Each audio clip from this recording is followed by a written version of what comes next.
और LIC के IPO की जब बात हो तो कल जो डायनेमिक्स अचानक बदल गए, कोई मान नहीं रहा था। पहले खबर आई थी कि RBI गवर्नर साहब का स्टेटमेंट है, सबको लग रहा था LIC के IPO के बीच में ऐसा कुछ एग्रेसिव स्टेप लेंगे, नहीं ले लिया।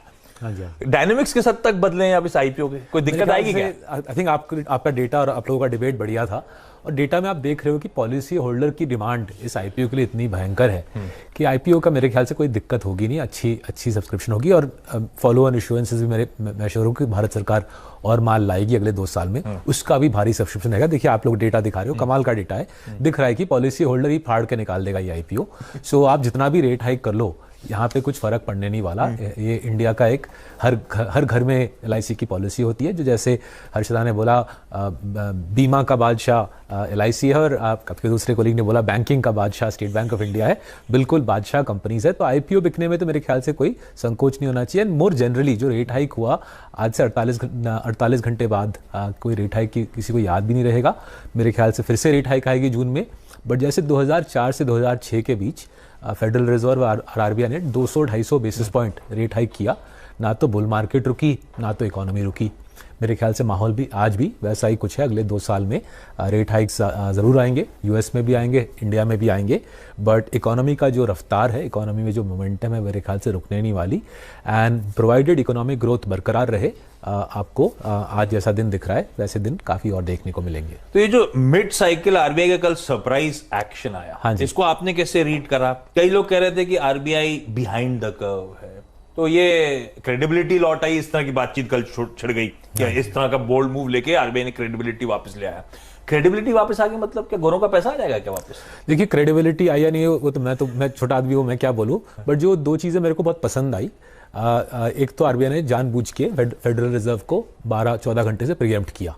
वो काफ़ी बोल्ड मूव है, वो एक आउटफ्लोज ना हो जाए। हाँ, वो दुनिया को एक दिखाने का तरीका है कि देखिए हमारे पास कोई कमजोरी का माहौल नहीं है, हम ऐसे कंट्री नहीं है कि पहले फेडरल रिजर्व मूव करेगा और 24 घंटे 48 घंटे बाद हम एक छोटे गरीब इमर्जिंग मार्केट की तरफ फॉलो करेंगे। तो वो आई थिंक मेरे को शक्तिदास जी का वो स्ट्रैटेजी बहुत अच्छा लगा कि 12 घंटे पहले आप अनाउंसमेंट कर दो, showing that we are on top of the situation, ahead of the curve, behind the curve पता नहीं मेरे को, but the RBI is trying to show कि हम सिचुएशन के साथ पूरी तरह से रूबरू हैं।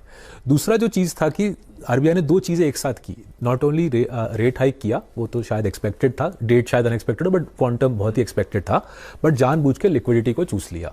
वो एक बहुत बड़ा सिग्नल है मनी मार्केट्स को कि हम रुपी को डिफेंड करेंगे। नाउ एक दूसरा लंबा डिबेट है कि रुपी को डिफेंड करना चाहिए नहीं, रुपया 80 पे जाना चाहिए, 80 टू द डॉलर जाना चाहिए नहीं, बट RBI ने साफ साफ बोल दिया मेरे ख्याल से कि रुपी को तो हम डिफेंड करेंगे। एंड मेरे ख्याल से वो कॉल बिल्कुल हाईएस्ट लेवल्स पे लिया गया होगा इंडिया में कि रुपी को 76-77 पे डिफेंड किया जाएगा, रुपी 80 को तोड़ेगा नहीं। ये काफ़ी पावरफुल सिग्नल है विदेशी निवेशक के लिए भी और आपके मेरे लिए भी कि RBI इन्फ्लेशन को नहीं रोक रहा, उसके साथ साथ रुपी को भी डिफेंड कर रहा है। ये दोनों चीज़ें इकोनॉमी के लिए पॉजिटिव हैं। As I said, economic recovery ज़बरदस्त रेट पे चल रही है। काफ़ी लोग आज अखबार में मैं देख रहा था, कोई अपना GDP ग्रोथ डाउनग्रेड कर रहा है, कोई अपना EPS ग्रोथ डाउनग्रेड कर रहा है। ये पूरा वेस्ट ऑफ टाइम होता है एक्सरसाइज। इस प्रकार का इकोनॉमिक ग्रोथ 50 बिप्स 100 बिप्स के रेट कट से पुल बैक नहीं होने वाला। तो इससे मेरे डायनेमिक्स, मेरे पोर्टफोलियो कंस्ट्रक्शन में कोई फर्क नहीं पड़ना। बोरोवर्स के लिए तो हिट है ही है जो भी RBI ने कल करा था। बैंक्स के लिए मिक्स रिएक्शन हो सकते हैं, क्योंकि बैंक्स के लिए रेट हाइक्स अच्छी बात है, पर वो CRR का बढ़त से वो आइडल कैश पर पड़ जाता है। बैंक्स को कैसे अप्रोच करूं, और इस कल के डेवलपमेंट के लिए पोर्टफोलियो रिजेक्ट करोगे आप किसी भी तरह से या नहीं? हाँ जी, सो जो डेवलपमेंट जो आएगा, जो हर एक इकोनॉमिक साइकिल के मैच्योरिटी के साथ आता है, और इकोनॉमिक साइकिल मैच्योर होता है, पैसे का भाव बढ़ता है। वो माहौल जो बेकार कंपनी जो पैसा नहीं बनाती, वो अनलिस्टेड हो, लिस्टेड हो, इंडियन हो, अमेरिकन हो, दूसरी बात है, बेकार कंपनी जो पैसा नहीं बनाती, कैश फ्लो नहीं लाती, उसका रैली करना अब टूट जाएगा, राइट। और वो आपने आई थिंक आप देखोगे अगले 2-3 महीने में जैसे जैसे रेट हाइक साइकिल दुनिया भर में मजबूत होगा, और ये रुकेगा नहीं, राइट। वो यूक्रेन में युद्ध रुके ना रुके, ना तो फेडरल रिजर्व ना तो RBI रेट हाइक करना छोड़ेगा। तो नॉन कैश जनरेटिव कंपनीज, कमजोर कंपनीज बिखर जाएंगी अगले 1-1.5 साल में in terms of their stock prices. और वो जो जंक रैली जो बोलते हैं, जो कुछ हद तक लास्ट 12 महीने में इंडिया में हुआ है, जंक रैली का मेरे ख्याल से वो रिवर्सल दिखेगा। जंक रैली US में ऑलरेडी रिवर्स कर रहा है। US tech stocks, US venture capital की बहुत ज़बरदस्त पिटाई हुई है। जंक रैली का मेरे ख्याल से इंडिया में भी कुछ हद तक एक पुल बैक रहेगा। क्वालिटी कंपनीज जिन कंपनीज के पास अच्छे फंडामेंटल्स हैं, प्राइसिंग पावर है, वो मजबूती से इस इकोनॉमिक रिकवरी का फायदा उठाएंगे। अच्छा, हम में से बहुत सारे रिटेल इन्वेस्टर्स लास्ट 2 साल में जुड़े। हाँ जी, ये पोस्ट पैंडेमिक का जब खबर आई थी, हम लोग चर्चा करते कई सारे व्यूअर्स से, सब पिछले 2 सालों में जुड़ते हुए नजर आए थे। और इन 2 सालों की, ये इस साल की पिछले 3 महीने की इतनी रफ राइड हमने से पहले कभी देखी नहीं थी। ये जो पिछले 3 महीने की रफ राइड रोज इस तरह से तस्वीरें बदलती हुई, ये बचा हुआ साल 2022 ऐसे ही जाने वाला है क्या? देखिए लास्ट 3 महीना मेरे ख्याल से जो वॉलिटिलिटी लास्ट 3 महीने में दिखी है, मेरे पूरी करियर में वैसे ही दिखी है। मतलब मेरे को तो कभी याद नहीं मार्केट में वॉलिटिलिटी। हम मार्च 2020 में आए थे, हाँ जी, तब से हमने एक तरफा रैली देखी, कहीं भी घुसे मजा आया।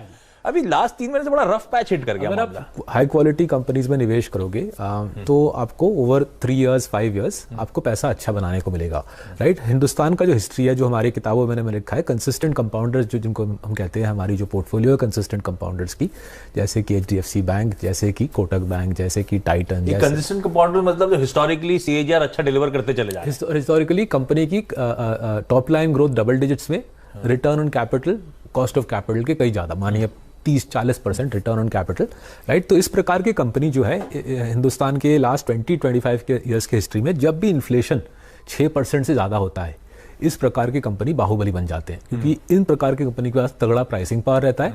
जब रॉ मटेरियल कॉस्ट इन्फ्लेशन आता है, अगर आप उदाहरण ले, रॉ मटेरियल कॉस्ट इन्फ्लेशन आता है, पीडिलाइट के पास ज़्यादा प्राइसिंग पावर है कंपेयर टू अ छोटा एडिसिव मैन्युफैक्चरर। जब रॉ मटेरियल प्राइस इन्फ्लेशन आता है, एशियन पेंट्स के पास ज़्यादा प्राइसिंग पावर है कंपेयर टू अ छोटा पेंट कंपनी।